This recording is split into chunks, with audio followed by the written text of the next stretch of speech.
नमस्कार विद्यार्थियों और गुरुजनों। हम लोग आज से पहले तक 3 पार्ट पढ़ चुके हैं और उनमें हमने पढ़ा था कि जंतुओं में कौन कौन से हार्मोन पाए जाते हैं और कौन कौन सी ग्रंथियां पाई जाती हैं। तो हम लोग जो चैप्टर पढ़ रहे हैं उसका नाम था कंट्रोल एंड कोऑर्डिनेशन, नियंत्रण और समन्वय। तो मैं पहले बता चुका हूं आपको पीछे वाली क्लास में कि जंतुओं में नियंत्रण करने के लिए पूरी एक्टिविटी, जितनी भी क्रियाविधियां चल रही हैं जंतुओं के शरीर में, उसको नियंत्रित करने के लिए 2 प्रकार के सिस्टम पाए जाते हैं, 2 प्रकार के तंत्र पाए जाते हैं। एक तो था तंत्रिका तंत्र और एक अंतःस्रावी तंत्र, नर्वस सिस्टम, एंडोक्राइन सिस्टम। तंत्रिका जो तंत्र था वो बहुत फास्ट काम करता है, जो अभी हम लोगों को पढ़ना है, बहुत तेजी से काम करता है। और अंतःस्रावी तंत्र होता है, इसमें ग्रंथियां होती हैं, वो हार्मोन छोड़ती हैं और वो हार्मोन, केमिकल जो रसायन होते हैं, वो धीरे धीरे पहुंचते हैं। तंत्रिका तंत्र की तुलना में धीमे काम करते हैं। तो देखो, आज का जो टॉपिक है वो है पादपों में गतियां और पादपों में हार्मोन। तो पादपों में तंत्रिका तंत्र तो होता नहीं है, ये वाला तो पादपों में होता नहीं है, और पादपों में हार्मोन जरूर बनते हैं, हाँ, फर्क ये है कि हार्मोन बनाने के लिए हम लोगों में, जंतुओं में तो विशेष ग्रंथियां होती हैं और इनमें कोई विशेष ग्रंथियां नहीं होती हैं। बस इतना ही ध्यान रखना है, हार्मोन पादपों में भी बनते हैं और हार्मोन जंतुओं में भी बनते हैं। तो चलो आज का टॉपिक हम लोग शुरू करें। और इस टॉपिक को शुरू करने से पहले मैं आपको बता दूं कि इसमें बहुत सारे शब्द मिलते जुलते आएंगे, कंफ्यूज करने वाले। तो क्योंकि आप लोग जुड़े हुए हैं सुरेंद्र सर से, हाँ, आपके अपने सुरेंद्र सर से, तो यहां मैं सारे डाउट्स क्लियर करवा दूंगा। केवल 10th लेवल पर ही नहीं, आप लोग जब आगे नीट लेवल पर जाएंगे तो वहां भी ये चीजें काम आएंगी। ठीक है, तो सारे डाउट क्लियर कर देंगे। जो एनसीईआरटी ने क्लियर नहीं किए हैं, आगे पीछे लिख रखे हैं टॉपिक एनसीईआरटी ने, मैं वो सारे यहां क्लियर कर दूंगा।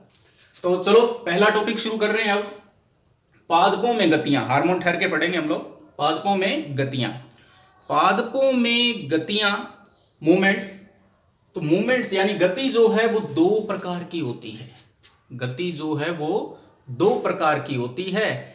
एक ऐसी गति जिसमें चलन होता है, चलन मतलब लोकोमोशन किसको बोलते हैं? जिसमें एक जगह से चलकर कोई दूसरी जगह पहुंचता है।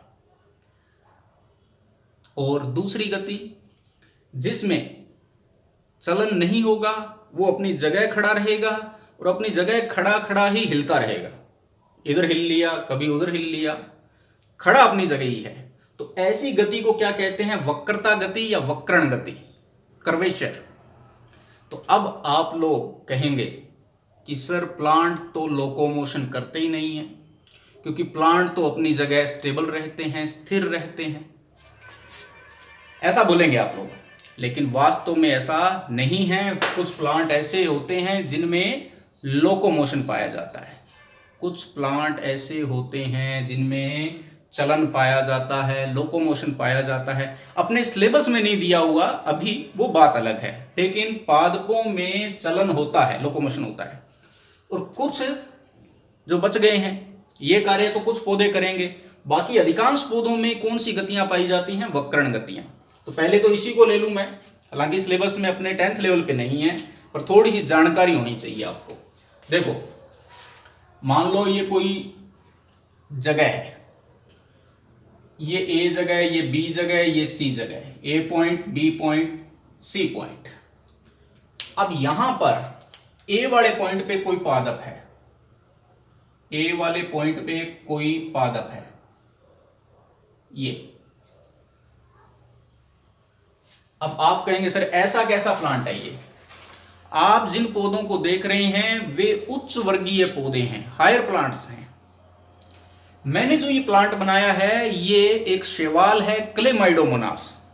ठीक है, तो अब कोई ये पौधा जो है, ये कोई पादप जो है वो ए जगह पे खड़ा है और यहां से चलते चलते चलते चलते चलते आगे पहुंच जाए, कुछ समय बाद हम पाएं कि ये यहां पहुंच गया। कौन सी जगह पर? सी जगह पर पहुंच गया।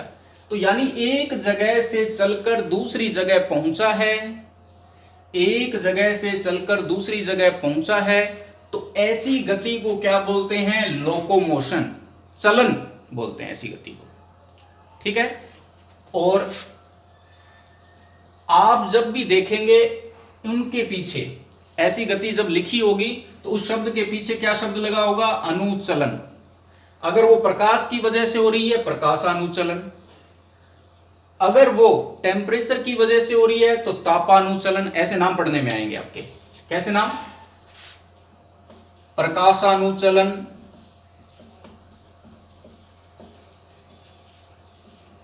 कैसे नाम? तापानुचलन। और इंग्लिश में उनके नाम के पीछे हो सकता है टेक्टिक लगा हुआ हो और ये हो सकता है कि टैक्सिस लगा हुआ हो। दोनों का अर्थ है एक ही है, फोटोटैक्टिक, फोटोटैक्सिस। इसको मैं एक उदाहरण से समझा देता हूं ताकि आपके ज्यादा बढ़िया तरीके से समझ में आ जाए। जैसे देखें आप, ये कोई बर्तन लिया हुआ है, ये कोई जार है, कोई बर्तन है। इस बर्तन में ये पानी भर लिया, ये पानी है। और इस बर्तन के अंदर ये बैठे हैं पौधे क्लेमाइडोमोनास। कौन से पौधे? क्लेमाइडोमोनास नाम के शैवाल, ये शैवाल हैं। अब अपनों ने क्या किया? अपनों ने यहां लाइट गिराई है, ये लाइट गिर रही है। तो अगर ये लाइट क्या है? सुटेबल है, एक अच्छी लाइट है। अच्छी लाइट का मतलब उसके सहन करने लायक लाइट। तो ये क्लेमाइडोमोनास क्या करेंगे? यहां से गति शुरू कर देंगे। ऐसा देखा गया, यहां से गति शुरू कर देंगे और ये कहां आ जाएंगे? ये इस लाइट के नीचे जो पानी है, जहां लाइट गिर रही है उस लाइट के नीचे जो पानी है वहां आ गए। तो देखो हुआ ना, ये यहां से चले, इस जगह से, इस जगह से चले, पहुंच गए कहां? लाइट वाली जगह पे। तो पौधे भी गति करते हैं, पौधे भी चलन गति करते हैं। चलन मतलब एक जगह से दूसरी जगह पर जाना। और ये जो गति हुई है ये किसकी प्रेजेंस में हुई है? किसकी उपस्थिति में हुई है? ये लाइट की उपस्थिति में हुई है। तो लाइट के लिए प्रकाश शब्द इस्तेमाल करेंगे। और उसके पीछे मैंने भी बताया आपको, ऐसी जब गतियां होती हैं तो उनके पीछे क्या शब्द लगाते हैं? तो उनके पीछे क्या शब्द लगाते हैं? अनुचलन। तो प्रकाशानुचलन, दोनों शब्दों को मिला दो आप, प्रकाशानुचलन। और यही गति अगर टेम्परेचर की वजह से होती, टेम्परेचर वाला क्या फैक्टर है वो बता देता हूं। देखो यहां ले लेता हूं मैं, ये कोई बर्तन है, इसमें हम लोगों ने ये पानी भर लिया। क्या भर लिया? पानी। इस पानी के अंदर मान लो ये क्लेमाइडोमोनास तैर रहे हैं, इस तरफ तैर रहे हैं मान लो। हमने क्या किया? यहां नीचे बर्नर लगाकर, यहां बर्नर लगाकर, बर्नर मतलब किसी चीज से गर्म कर रहे हैं, जलाकर, गैस वगैरह से, स्टोव वगैरह से। तो इसको गर्म किया, गर्म किया तो आप जानते हैं कि थोड़ा इस तरफ है, ये बर्नर लगाया हुआ, बीच में नहीं है। तो यहां ये जो इतना इतना एरिया है इसका पानी जल्दी गर्म होना स्टार्ट हो जाएगा। तो क्लेमाइडोमोनास क्या पसंद करते हैं? थोड़े से हल्के से गर्म पानी की तरफ मूव कर जाते हैं, गर्म पानी की तरफ चल पड़ते हैं, हल्के से गर्म पानी। तो इसके लिए पहले हम लोगों को ठंडा पानी लेना पड़ेगा। इसमें ठंडे पानी में क्लेमाइडोमोनास पौधे रखे हुए हैं, शैवाल रखे हुए हैं। वो शैवाल हल्के से गर्म पानी की तरफ चल पड़े। तो देखो एक जगह से दूसरी जगह पहुंचे, एक जगह से दूसरी जगह पहुंचे।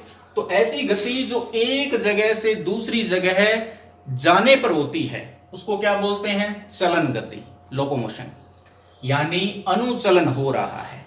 और इसमें अनुचलन किसकी वजह से हो रहा है? क्या प्रकाश है क्या यहां मौजूद? ये टेम्परेचर यानी गर्म पानी की वजह से हो रहा है। तो इसके लिए हम लोग शब्द इस्तेमाल करेंगे टेम्परेचर यानी ताप, तापानुचलन। अनुचलन शब्द पीछे आएगा, जब एक जगह से दूसरी जगह जाना हो तो अनुचलन शब्द इस्तेमाल करना है। इंग्लिश में बोलना है टैक्टिक या टैक्सिस। तो प्रकाशानुचलन के लिए इंग्लिश शब्द हो जाएगा फोटो टैक्सिस। और जब टेम्परेचर की वजह से ये गति हुई हो तो इसके लिए थर्मो शब्द, थर्मो टैक्सिस। तो टैक्सिस शब्द आते ही आपको पता चल जाना चाहिए कि इसमें पौधा एक जगह से दूसरी जगह गया है, टैक्सिस शब्द आते ही। और किसकी वजह से गया है, किसकी वजह से गया है वो शब्द आगे आ जाएगा। लाइट की वजह से जाए तो प्रकाशानुचलन, टेम्परेचर की वजह से हो, तापमान की वजह से यह गति हो तो तापानुचलन। तो ठीक है विद्यार्थियों, ये आपने दो एग्जाम्पल देख लिए ऐसे जिनके अंदर एक जगह से दूसरी जगह पौधे जा रहे हैं। ठीक है, ये हमारे सिलेबस में नहीं है हालांकि एनसीईआरटी के, लेकिन आगे चलकर बड़ी क्लास में आ जाएगा, 11वीं क्लास में आपके लिए। तो क्या सीखा अब आप लोगों ने इस गति में कि चलन, चलन मतलब एक जगह से दूसरी जगह जाना, और वो चलन किसकी वजह से हो रहा है, वो लोकोमोशन किसकी वजह से हो रहा है। अगर प्रकाश की वजह से हो तो प्रकाशानुचलन, टेम्परेचर की वजह से हो, तापमान की वजह से हो तो तापानुचलन, किसी केमिकल के कारण हो रसायनानुचलन। ये बाद की बातें हैं, आगे डिटेल में पढ़ेंगे हम लोग। अभी इतना ही एग्जाम्पल कि कोई अपने को ये बोल दे कि साहब पौधे एक जगह से दूसरी जगह जाते ही नहीं है, तो आपको क्या कहना है, नहीं सर ऐसा नहीं है, पौधे एक जगह से दूसरी जगह जाते हैं। कुछ पौधे जैसे क्लेमाइडोमोनास सेवाल, जैसे वोल्वोक्स सेवाल, ये जाते हैं। उनके ऊपर टेम्परेचर का भी प्रभाव पड़ता है, उनके ऊपर लाइट का प्रभाव भी पड़ता है। तो अब हम लोग शुरू कर रहे हैं आगे, जो बुक में दी हुई है जो गतियां, कौन सी, कर्वेचर गतियां दी हुई हैं बुक में। कर्वेचर क्या है, अपनी जगह पर खड़े रहना, एक जगह से दूसरी जगह नहीं जाना, और खड़े खड़े ही हिलना, ये इधर हिल गया या इधर हिल गया। तो ये जो गतियां हैं अपनी जगह पर खड़े खड़े हिलना, ये कौन सी होती हैं, ये वक्रण गतियां, वक्रता गतियां, कर्वेचर गतियां होती हैं। तो ये हमारा टॉपिक रहेगा आज का, डिटेल में हम लोग इसको पढ़ने जा रहे हैं हम लोग। आइए तो आइए अब हम लोग पढ़ें वक्रण गतियां, जो अपनी जगह खड़े खड़े ही पौधा दर्शाता है, कर्वेचर गतियां। इन गतियों को जब एनसीईआरटी में लिखा गया है ना, तो वहां वो कंफ्यूज कर रहा है लिखते समय, तो हम लोग कंफ्यूज नहीं होंगे, हम लोग उसको इस चार्ट की सहायता से समझ लेंगे। तो वक्रण गतियों को दो आधार पर बांटा जा सकता है। एक तो जिसके अंदर वृद्धि को देखना है कि वृद्धि हो रही है या नहीं हो रही, कि उस गति में वृद्धि हुई है या नहीं हुई है, वृद्धि करने के कारण गति हुई है या वृद्धि नहीं करने के कारण भी गति हो गई, वृद्धि भी नहीं हुई और गति भी हो गई। और एक वृद्धि हुई है तब जाकर गति हुई है, मतलब वृद्धि के आधार पर। और एक ऐसी जब गति हो रही है तो वो दिशा पर निर्भर कर रही है क्या, दिशा, डायरेक्शन, कि किसी विशेष डायरेक्शन में गति हो रही है क्या वो, तो दिशा के आधार पर।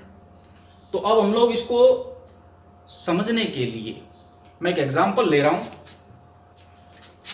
जैसे ये कोई क्लास है, इस क्लास में कुछ एक स्टूडेंट बैठे हैं जो काले हैं, कुछ गोरे हैं, कुछ काले हैं, कुछ गोरे हैं, कुछ काले हैं, कुछ गोरे हैं, कुछ काले हैं और कुछ गोरे हैं। तो रंग के आधार पर वो बैठे हैं, कुछ काले और कुछ गोरे। एक टीचर आए,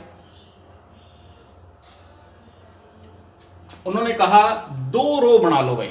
अब टीचर ने क्या कहा क्लास के स्टूडेंट को, भी 2 रो लगा लें आप लोग, एक जिसमें सारे काले स्टूडेंट हैं वो आ जाएं।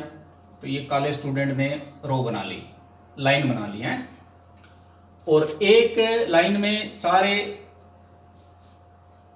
जो गोरे स्टूडेंट हैं उन्होंने लाइन लगवा ली।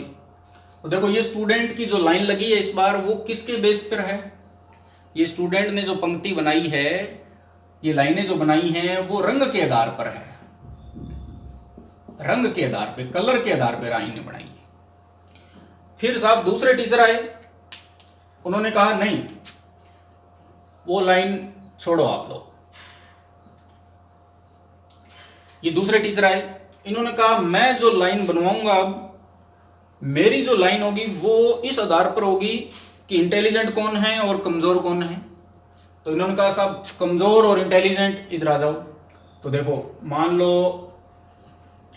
ये इंटेलिजेंट है, ये इंटेलिजेंट है, ये इंटेलिजेंट है और ये इंटेलिजेंट है। मान लो इसको नाम दे देता हूं मैं A1, A2, A3, A4, बाकी मान लो B है। तो देखो ये A1 आ गया, A2 आ गया, A3 आ गया, A4 आ गया, और इस तरफ B1, B2, B3, B4। तो ये एक इंटेलिजेंट हो गए और ये एक जो हैं वो कमजोर स्टूडेंट हैं, जो पढ़ाई में कम रुचि रखते हैं, खेलने में ज्यादा ध्यान देते हैं, ठीक है, शरारत करने में भी।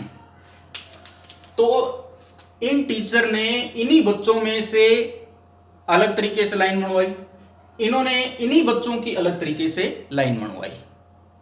ये रंग के आधार पे थी, ये उनके जो मार्क्स आते हैं, इंटेलिजेंट का पता तो टेस्ट के बाद ही चलता है ना, जो मार्क्स आते हैं, नंबर्स आते हैं जो टेस्ट में आपके, उसके आधार पे लाइन बनवाई है। ऐसे ही जो गतियां हैं, पौधे की गतियां हैं, उनको आप चाहो तो वृद्धि के आधार पर बांट लो, ग्रोथ के बेस पर, और चाहो तो उनको दिशा के आधार पर बांट लो। तो देखो जब यहां मार्क्स के अकॉर्डिंग बनाया तो कुछ ऐसे भी हैं जो काले रंग वाले हैं और कुछ ऐसे भी हैं जो गोरे रंग वाले हैं, इंटेलिजेंट स्टूडेंट, ये इंटेलिजेंट की लाइन। और उधर काले गोरे कमजोर स्टूडेंट हैं, मतलब कमजोर स्टूडेंट काला भी हो सकता है और गोरा भी हो सकता है। बिल्कुल यहां भी यही चीज है, अगर आप वृद्धि के आधार पर बांटो और बाद में उन्हीं को दिशा के आधार पर बांटो, डायरेक्शन के आधार पे, तो कुछ वृद्धि वाले भी आ जाएंगे और कुछ बिना वृद्धि वाले भी आ सकते हैं। समझ रहे हो ना मेरी बात को? जैसे यहां कुछ काले भी आ गए और कुछ गोरे भी आ गए, तो आपने किस आधार पर बांटा है उस पर निर्भर करेगा। तो एनसीईआरटी जो है वो दो आधार ले रही है, एक तो वृद्धि के आधार पर, ग्रोथ के आधार पर, on the basis of growth, और एक दिशा के आधार पर। अब ज्यादा बढ़िया तरीके से बात आपको समझ में आ गई, फिर भी नहीं समझ में आए व्हाट्सएप में आ जाइए आप लोग। तो अब वृद्धि के आधार पे, वृद्धि का क्या मतलब हुआ, इसको मैं सारे को डिटेल में बताऊंगा मैं अभी शॉर्ट में, फिर एक एक टॉपिक को डिटेल में हम लोग ले लेंगे। वृद्धि के आधार पर बांटना, इसका क्या मतलब है? देखो इसका मतलब क्या हुआ है, जैसे इसके लिए मैं एक पादप हार्मोन ऑक्सिन वाला एग्जांपल ले रहा हूं मैं। जैसे ये एक प्लांट था, ऑक्सिन में पढ़ेंगे हम लोग, ये उसका टिप पार्ट, शीर्ष भाग में एक हार्मोन होता है जिसका नाम है ऑक्सिन हार्मोन। ये ग्रीन कलर वाले पार्ट में मान लेना ऑक्सिन है। कौन सा हार्मोन है? ऑक्सिन। यहां से ये सूर्य का प्रकाश, तो सूर्य की लाइट पड़ रही है ये पौधे पर इस तरफ। तो क्या देखा गया कि जैसे जैसे सूर्य की लाइट गिरती है पौधे के ऊपर, पौधे के अंदर जो हार्मोन होता है ऑक्सिन, वो हार्मोन, ऑक्सिन हार्मोन, वो कहां चला जाता है? वो ऑक्सिन हार्मोन जो है वो जहां लाइट नहीं गिर रही, मतलब इस साइड तो लाइट गिर रही है, तो वो हार्मोन कहां चला जाएगा? जहां लाइट नहीं गिर रही, मतलब छाया वाले भाग की तरफ चला जाएगा, अप्रकाशीय भाग की तरफ चला जाएगा। तो ये छाया वाली साइड में ऑक्सिन इकट्ठा हो गया, छाया वाली तरफ इकट्ठा हो गया ये ऑक्सिन हार्मोन, जो पहले सब जगह था यूं ऊपर। तो अब ये जो भाग है छाया वाला भाग, ये बड़ा भाग यहां से लेके यहां तक छाया वाला, ये भाग क्या करता है? इस हार्मोन की वजह से ज्यादा वृद्धि करता है, यहां की कोशिकाएं अधिक लंबी हो जाती हैं। तो अधिक लंबी हो जाएंगी तो उसका क्या असर रहेगा बता देते हैं। उसका क्या असर रहेगा कि ये पौधा जो है वो ये भाग ज्यादा वृद्धि कर गया। तो ये जो पौधा है उसकी छाया वाला हिस्सा ज्यादा वृद्धि कर गया। देखो ये इतना ये छाया वाला हिस्सा, तो यहां से लेके ये इतना जो भाग है ये छाया वाला भाग ज्यादा वृद्धि कर गया, और ये लाइट की साइड वाला भाग है ये कम वृद्धि हुई है इसकी। तो अब वृद्धि हुई ना, वृद्धि की वजह से ये मुड़ा ना, ये सूर्य की तरफ मुड़ गया ये पौधा। किसकी तरफ मुड़ गया?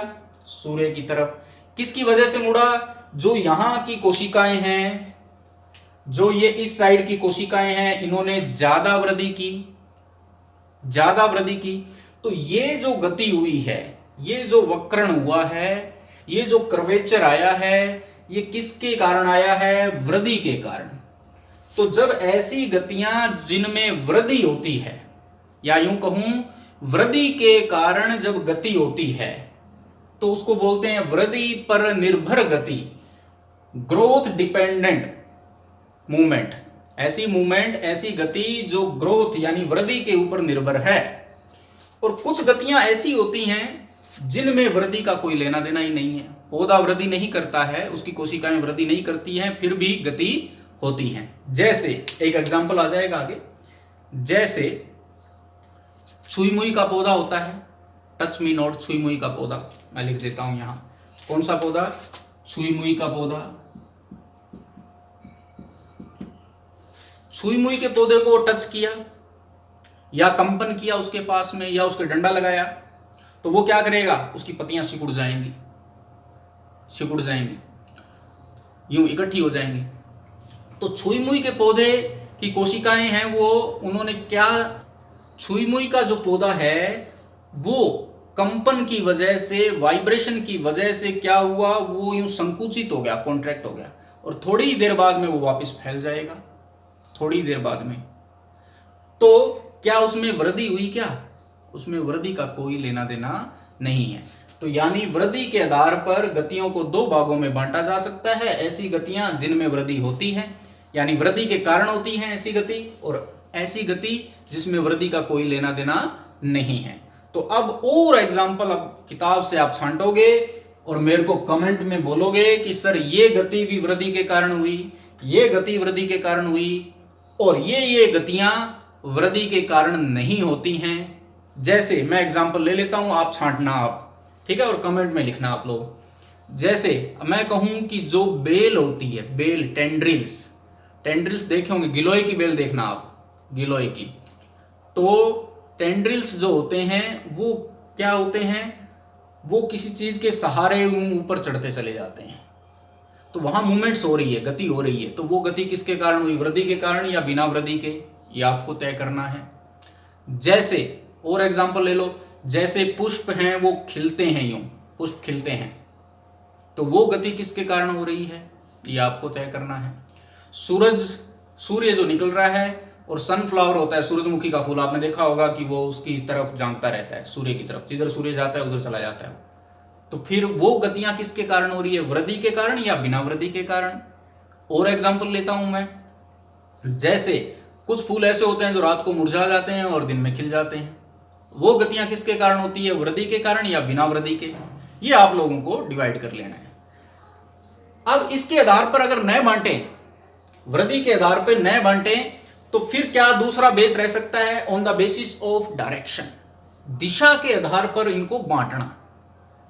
तो इन्हीं में से कुछ वृद्धि वाली भी हो सकती हैं और बिना वृद्धि वाली भी आ सकती हैं इसमें, और इसमें भी वृद्धि वाली और बिना वृद्धि वाली दोनों हो सकती हैं। उसके लिए हम लोगों को एक अलग टेबल बनानी पड़ेगी। तो चलो ठीक है, अब दिशा के आधार पर इसको पढ़ते हैं हम लोग हैं। दिशा के आधार पर कि जब गति होती है तो कोई विशेष दिशा में हो, अगर वो विशेष दिशा में हो रही है, किसी विशेष दिशा, एक दिशी, डायरेक्शनल मूवमेंट विशेष दिशा में हो रही है वो गति, तो उसको एक दिशीय गति बोलते हैं। और उसके अंदर हम लोगों को एग्जाम्पल पढ़ने हैं अनुवर्तन वाले। ऐसी गतियों के पीछे शब्द लगा होता है अनुवर्तन, जो डायरेक्शन पर डिपेंड करती है, जो दिशा पर निर्भर करती है। उन गतियों के नामों के पीछे अनुवर्तन लगा हुआ होगा। यहां मैंने क्या बताया था? अनुचलन। यहां क्या बता रहा हूं? अनुवर्तन। इंग्लिश में यहां लिखा था मैंने टैक्टिक या टैक्सिस, और यहां लिखा होगा ट्रोपिक। जो डायरेक्शन यानी दिशा पर निर्भर करती है, उनके पीछे, गतियों के पीछे क्या लिखा हुआ होगा? ट्रोपिक। ट्रोपिक शब्द पढ़ते ही आपके समझ में आ जाना चाहिए कि वो डायरेक्शन पर निर्भर है, और डायरेक्शन में भी वो अपनी जगह खड़ी खड़ी गति कर रही है। वो प्लांट, वो पौधा, वो बेल, वो टेंड्रिल्स अपनी जगह खड़े खड़े। और जब टैक्सिस शब्द आया था, टैक्टिक, टैक्सिस, अनुचलन, इसका मतलब वो एक जगह से दूसरी जगह जाकर गति कर रहे हैं, ये याद रख लेना आप हैं। तो ट्रोपिक शब्द देखते ही, अनुवर्तन शब्द देखते ही अपने दिमाग में आ जाना चाहिए कि वो गति जरूर किसी एक दिशा में हो रही है, दिशा पर निर्भर कर रही है। और दूसरी अदिशीय गति, जिसमें कोई दिशा का लेना देना नहीं है, कोई मतलब नहीं है उसमें दिशा का, यानी जो उद्दीपन आता है, उद्दीपन यानी स्टिमुलाई, ये वर्ड पहले शायद मैंने बताया नहीं, अभी बता देता हूं मैं आपको। स्टिमुलाई यहां लिख देता हूं मैं, स्टिमुलाई उद्दीपन, उद्दीपन, स्टिमुलाई। और एक शब्द आएगा अनुक्रिया, अनुक्रिया, रेस्पॉन्स। तो उद्दीपन, उद्दीपन क्या होता है? देखो जैसे मैं लिख रहा हूं, पीछे से किसी ने मेरे को यूं टच किया, तो मैं क्या करूंगा, उस तरफ देखूंगा मैं किसने टच किया। तो जो उसने मेरे टच किया वो था उसका उद्दीपन, स्टिमुलाई। और जो मैंने रिएक्शन दिखाया, पीछे मुड़ा, अरे क्या भाई क्या दिक्कत है, जो मैं पीछे मुड़ा रिएक्शन दिखाया, वो रिएक्शन क्या था, वो अनुक्रिया होता है। समझ रहे हो? ये टच, ये था स्टिमुलाई, उद्दीपन। और जो हम उद्दीपन के खिलाफ रेस्पॉन्स दिखाते हैं, जो क्रिया दर्शाते हैं, उसको बोलते हैं अनुक्रिया, रेस्पॉन्स। तो देखो अब यहां पर जो स्टिमुलाई है, स्टिमुलाई यानी उद्दीपन, वो कौन है, उसके आधार पर ये नाम रखे गए हैं। जैसे अगर लाइट की वजह से, प्रकाश की वजह से हो, तो ऐसी गतियां प्रकाशा, पीछे नाम आ जाएगा अनुवर्तन, प्रकाश अनुवर्तन, प्रकाशानुवर्तन। लाइट की वजह से किसी एक विशेष दिशा में मुड़ना, लाइट की वजह से। ऐसे ही ये लाइट की वजह से था, ये पहले वाला एग्जांपल, ऑक्सिन हार्मोन की वजह से एक विशेष लाइट की तरफ वो पौधा मुड़ जाता है, तो ये प्रकाशानुवर्तन का उदाहरण था। फोटोट्रोपिज्म, ट्रोपिज्म उनके पीछे लगे, ट्रोपिक या ट्रोपिज्म। ये जलानुवर्तन, हाइड्रोट्रोपिज्म, मतलब जल की तरफ, वाटर की तरफ मूवमेंट करना, जल की दिशा में गति करना, जलानुवर्तन। रसायनानुवर्तन, रसायनानुवर्तन, किसी केमिकल, किसी रसायन की दिशा में गति करना, उससे आकर्षित होकर गति करना। पराग नलियां ऐसी गति करती हैं। ये जलानुवर्तन, जड़ें होती हैं वो ऐसी गति करती हैं। तो रसायन की तरफ गति करना, रसायनानुवर्तन, नुवर्तन, ये शब्द आएगा पीछे। कीमोट्रोपिज्म, केमिकल की तरफ जाना। जियोट्रोपिज्म, जियो मतलब गुरुत्वानुकर्षण, गुरुत्वानुवर्तन, गुरुत्वाकर्षण, जो ग्रेविटिक फोर्स लग रहा है नीचे की तरफ, तो उसकी तरफ गति करना या उससे प्रभावित होकर गति करना। उसमें भी दो दो प्रकार होते हैं। अगर उस स्टिमुलाई यानी उस उद्दीपन की तरफ जा रहा है तो पॉजिटिव गति, उससे रिवर्स जा रहा है तो नेगेटिव। इसके भी आगे दो दो पार्ट हो जाएंगे। प्रकाशानुवर्तन में भी पॉजिटिव और नेगेटिव, प्रकाश की तरफ जाना या प्रकाश से विपरीत जाना। जलानुवर्तन में भी जल की तरफ जाना या जल से दूर जाना, पॉजिटिव और नेगेटिव, सब में पॉजिटिव नेगेटिव। आगे गुरुत्वाकर्षण की तरफ जाना, जड़ें जाती हैं गुरुत्वाकर्षण की तरफ, और पौधा जो है, जो तना है पौधे का, वो ऊपर की तरफ जाता है, विपरीत। तो जड़ें जो है वो गुरुत्वाकर्षण की तरफ जाती है, तो गुरुत्वानुवर्तन ये गति हो गई, अनुवर्तन शब्द पीछे लगेगा। और पॉजिटिव गुरुत्वानुवर्तन, धनात्मक गुरुत्वानुवर्तन, पॉजिटिव जियोट्रोपिज्म बोलेंगे इसको। फिर है स्पर्श की वजह से गति होना, तो स्पर्शानुवर्तन यानी थिग्मोट्रोपिज्म, स्पर्शानुवर्तन, थिग्मोट्रोपिज्म। स्पर्श, कोई बेल जो होती है, टेंड्रिल, वो बेल क्या है, किसी चीज को जब टच करती है तो उस टच करने की वजह से वो गति करती है, चढ़ती चली जाती है उस सहारे के साथ साथ, किसी दूसरे पौधे के साथ साथ। तो वो टच की वजह से, स्पर्श की वजह से वो अनुवर्तन हो रहा है, तो स्पर्शानुवर्तन। थिग्मोट्रोपिज्म। तो अब यहां देखो, ये जो नाम है वो पुराने नाम के साथ कंफ्यूज न करें आपको। वहां होता था प्रकाशानुचलन, यहां प्रकाशानुवर्तन। वहां होता था तापानुचलन, तापानुचलन, यहां होगा तापानुवर्तन। यहां लिखा नहीं है, एग्जाम्पल है नहीं एनसीईआरटी में, इसलिए लिखा नहीं है, तापानुवर्तन। वहां जलानुचलन, जल की तरफ चलना, तो यहां है जलानुवर्तन। वहां रसायनानुचलन, अनुचलन, यहां है रसायनानुवर्तन। मतलब वहां टैक्टिक शब्द आएंगे पीछे और यहां आएंगे ट्रोपिज्म शब्द या ट्रोपिक शब्द। ओके। अब लास्ट जो डायरेक्शन पर डिपेंड नहीं करती है, ऐसी गति जिसमें दिशा का कोई लेना देना नहीं है, किसी विशेष दिशा में गति नहीं होती, तो इसमें छुई मुई का उदाहरण जो हम लोग पहले ले चुके हैं, वो ग्रोथ में लिया था। वो वृद्धि के अनुसार जब बांटा गया था, वृद्धि पर निर्भर नहीं थी, उसमें लिया था। तो यहां भी जैसे मैंने कहा कि अगर कोई बच्चा काला है तो वो इंटेलिजेंट भी हो सकता है और वो कमजोर भी हो सकता है। ऐसे ही जो वृद्धि पर निर्भर नहीं है वो इधर भी आ सकती हैं और उधर भी आ सकती हैं। तो वृद्धि पर निर्भर नहीं है, जो छुई मुई वाली गति है, उसको हम लोगों ने इसमें रखा गया है अदिशीय गति में। तो जब ऐसी गतियां जो दिशा पर निर्भर नहीं करती, उनके पीछे नैस्टिक शब्द आएगा, उनको हिंदी में अनुकुंचन लगाएंगे पीछे। तो कंपन की वजह से, जब कंपन की वजह से छुई मुई का पौधा जो है उसकी पत्तियां सिकुड़ जाती हैं, तो उस घटना को बोलते हैं कंपानुकुंचन, अनुकुंचन। प्रकाश की वजह से हो यही चीज, प्रकाश की वजह से प्रकाशानुकुंचन, टेम्परेचर की वजह से हो तापानुकुंचन। मतलब यहां कुंचन शब्द आएंगे, यहां अनुवर्तन शब्द आएंगे, यहां अनुचलन आएंगे। इसमें उस उद्दीपन की वजह से पौधा एक जगह से दूसरी जगह जाएगा। इसमें पौधा एक जगह से दूसरी जगह नहीं जाएगा, लेकिन किसी विशेष दिशा में गति करेगा, वहीं खड़ा खड़ा ही। और इसमें उस उद्दीपन के प्रभाव से वो पौधा किसी विशेष दिशा में गति नहीं करता है, गति जरूर करता है लेकिन किसी विशेष दिशा में नहीं होती, इसलिए अनुकुंचन शब्द का इस्तेमाल करते हैं। अब इन टॉपिक्स को हम एक एक करके डायग्राम से देख लेते हैं। ओके, उम्मीद करता हूं मैं समझ में आ गए होंगे आपको, और कुछ एक मैं एग्जांपल दूंगा और ज्यादा क्लियर हो जाएगा आपके कि अनुचलन क्या है, अनुवर्तन क्या है और अनुकुंचन क्या है, टैक्सिस मूवमेंट क्या है, ट्रोपिज्म मूवमेंट क्या है और नेस्टिक मूवमेंट क्या है। इसमें एक जगह से दूसरी जगह चले थे, इसमें वहीं खड़े खड़े ही गति हो रही है लेकिन वो गति एक विशेष दिशा में हो रही है। इसमें भी वहीं खड़े खड़े गति हो रही है लेकिन इसमें दिशा का कोई लेना देना नहीं है। ओके, तो आइए स्टूडेंट, अब हम लोग ये एक एक करके टॉपिक समझते हैं। हम लोग प्रकाशानुवर्तन, ये हम लोग पहले ही पढ़ चुके हैं। यहां ये शब्द है प्रकाश, प्रकाश, प्रकाशानुवर्तन।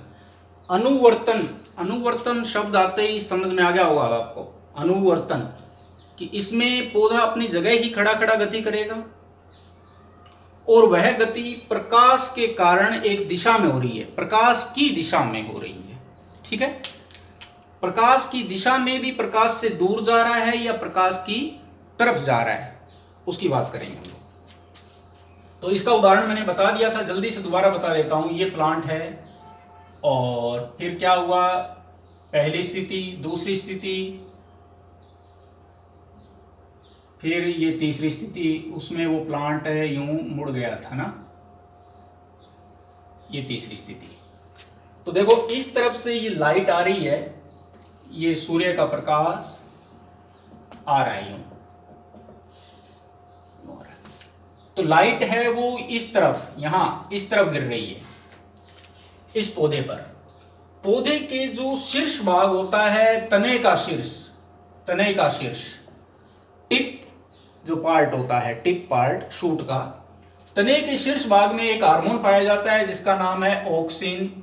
हम नेक्स्ट पार्ट में हार्मोन पढ़ेंगे, वहां ये बात आ जाएगी दोबारा। ऑक्सिन हार्मोन, ये ऑक्सिन हार्मोन क्या होता है, जब लाइट पड़ती है तो ये उस तरफ चला जाता है जिस तरफ लाइट नहीं है। तो अब देखो पौधे में दो हिस्से हो गए हैं, इस तरफ तो लाइट गिर रही है,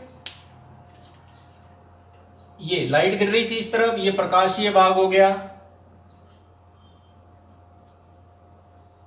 प्रकाशीय, यहां लाइट नहीं गिर रही, ये भाग अप्रकाशीय हो गया,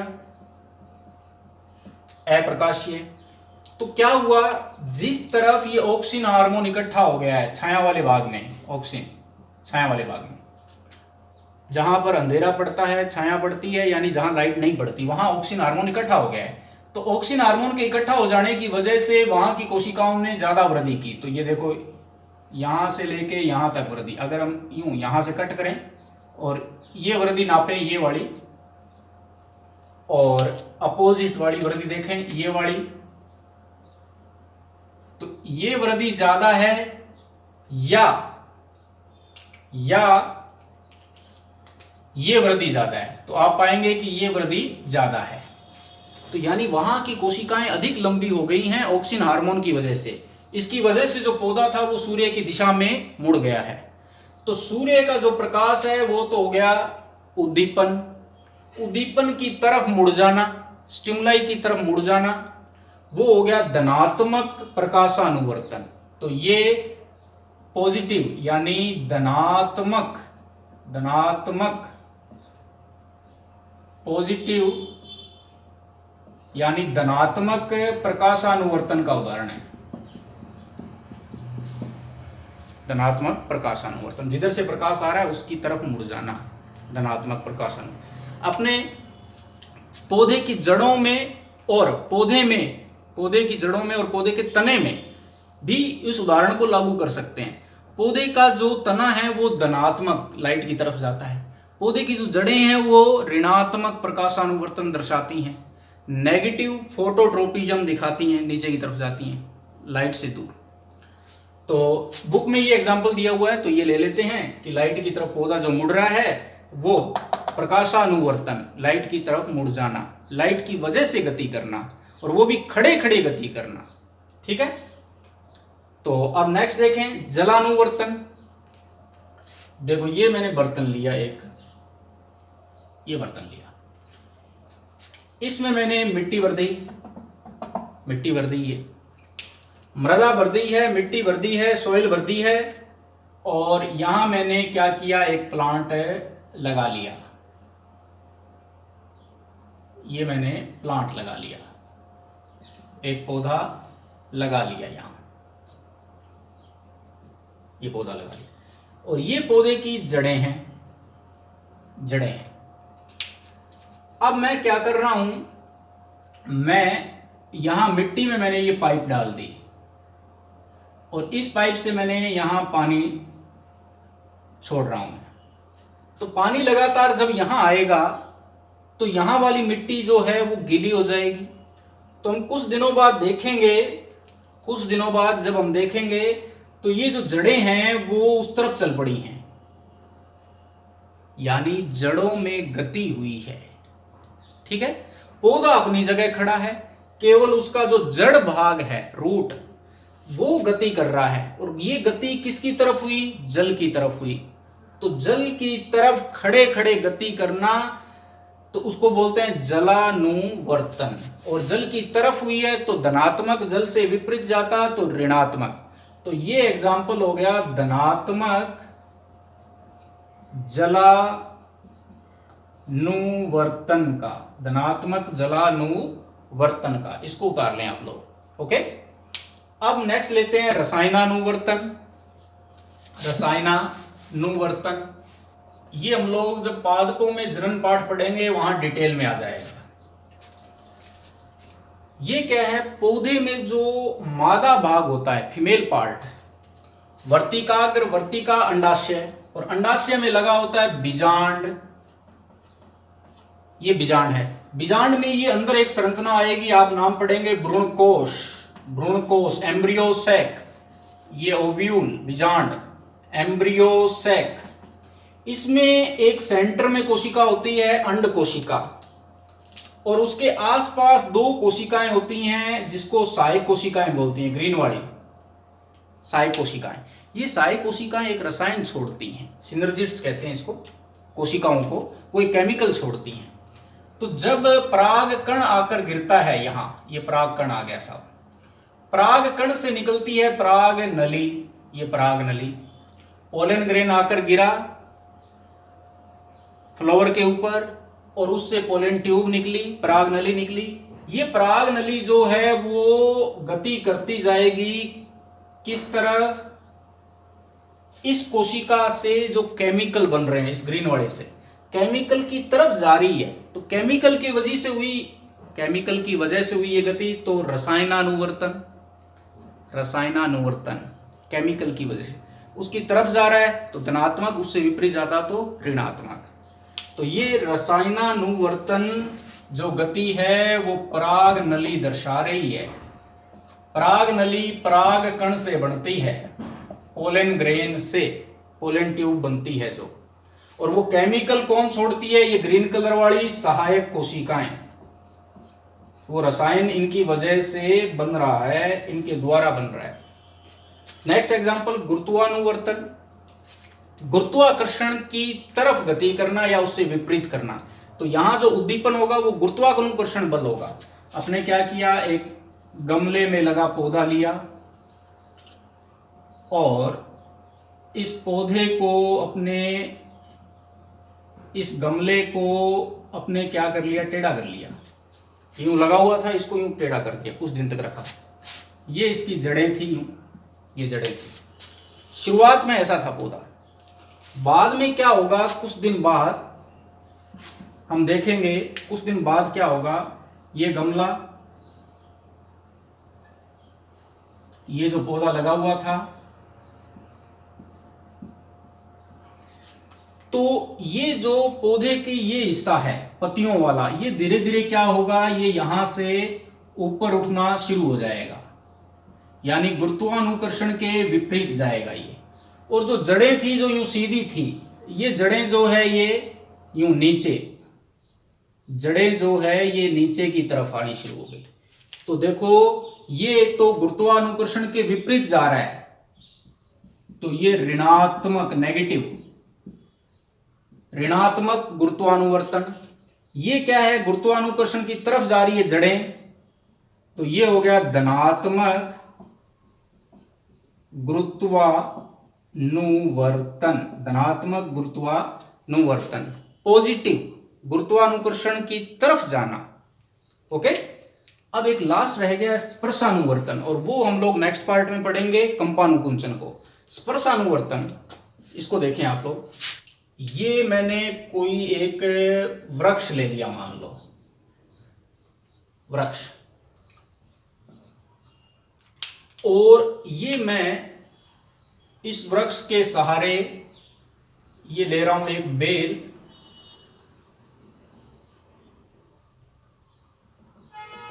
ये बेल, अब देखो क्या हुआ? ये इस टेंड्रिल बोलते हैं, ये जो हिस्सा है टेंड्रिल का, ये यूं है, उस साइड से निकलकर वापस यूं इसके चारों ओर लिपट कर चढ़ते ही जाएगी ये बेल। आपने ऐसे बहुत सारी बेलें देखी होंगी जो किसी पौधे के या किसी सहारे के चारों ओर लिपट कर जो चढ़ जाती हैं।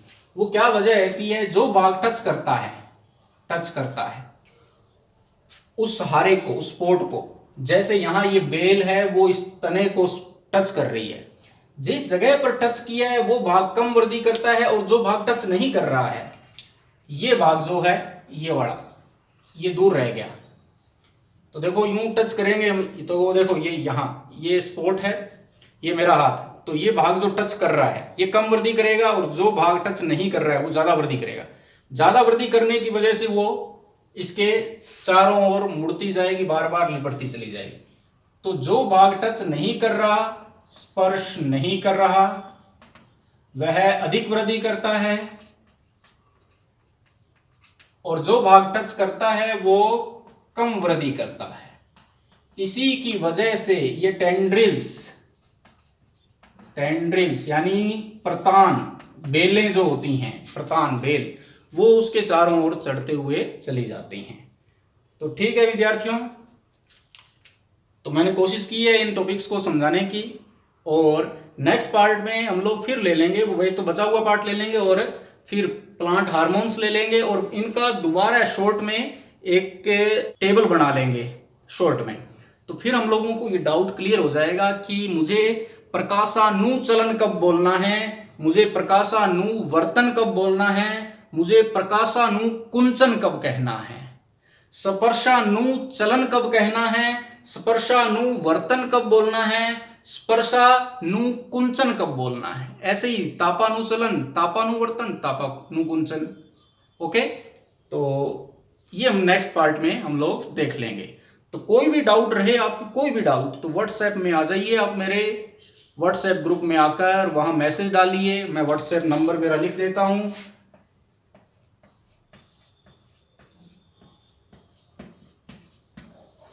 आप मैसेज डाल दीजिए मेरे व्हाट्सएप में, कोई भी डाउट होता है तो उस समय अगर मैं देखूं, जवाब न दूं किसी वजह से, लेकिन जवाब जरूर दूंगा, चाहे मैं 10 मिनट, 1 घंटा, 2 घंटा बाद, जब भी मैसेज को मैं देखूंगा, मेरे को समय मिलेगा, मैं उसका रिप्लाई जरूर करूंगा। तो ठीक है विद्यार्थियों, मेहनत करते रहिए, खुश रहें, मौज करें, जहां तक संभव हो किसी के काम आए, आप लोग सहायता करते रहें किसी की। धन्यवाद।